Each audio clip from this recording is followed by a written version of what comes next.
ইজা জাআ নাসরুল্লাহি ওয়াল ফাত, যখন আসবে আল্লাহর সাহায্য এবং বিজয়। মক্কা বিজয় ছিল না, 10,000 মদিনা থেকে নিয়ে আসছেন।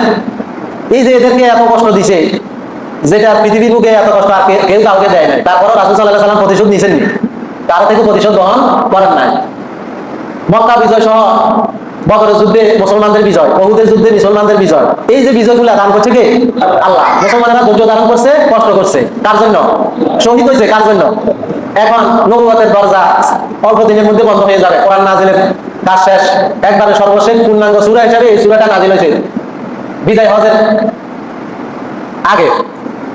নবী করিম সাল্লাল্লাহু আলাইহি সাল্লাম মিনাতে উপস্থিত, সেখানে এই সূরাটা নাজিল হয়েছে। ইজা জাআ নাসরুল্লাহি ওয়াল ফাত ওয়া রাআইতান নাসা ইয়াদখুলুনা ফি দীনিল্লাহি আফওয়াজা, যখন আসবে আল্লাহর বিজয় এবং সাহায্য, আপনি দেখবেন, ওয়া রাআইতা, আপনি দেখবেন, ওয়া রাআইতান নাসা, মানুষ, ইয়াদখুলুনা